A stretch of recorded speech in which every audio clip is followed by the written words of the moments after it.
Before I start telling the story, I just want to clarify me and Carlos never were ever intimate or had an intimate relationship. We were simply and merely friends for a short time, and then he became a nuisance. But I see this, and what this makes me think of is that he's telling his friends that I'm trying to befriend him again. And the whole reason I started this story out the way I did is because ever since I was in high school, like really my first boyfriend ever, I learned that basically there was this girl, I forgot her name, but she had a boyfriend, they broke up, and her father told her to never go back to a dirty stream for a clean glass of water. And I took that to heart. So I have never dated someone after we broke up.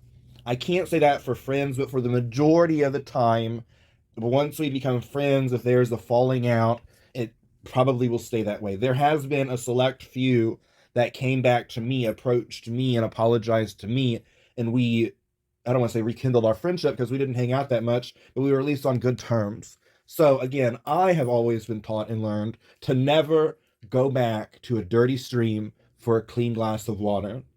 And again, this is not about dating in this instance, it's about whatever you want to call it, friends, enemies, whatever. I would never put myself or my family at risk for being used and manipulated the way Carlos used and manipulated us.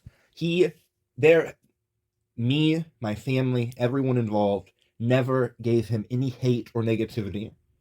He was the only one living free, not, oh, he should have owed, but he thought in his mind, I don't owe anything to anyone. I have this house in this very well to do neighborhood, and I'm entitled to it. Like, that's the kind of crazy that he was thinking, is that he had a right. He had any minuscule amount of right to be in that house. When my grandfather told him to leave, his only duty in life is to leave.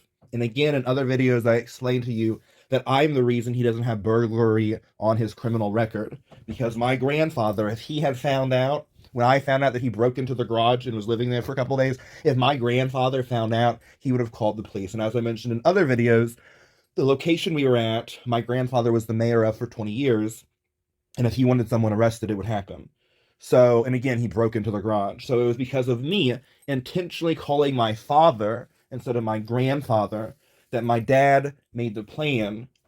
One way to get Carlos out of our business would just to be to send him back home to Mississippi to his mother.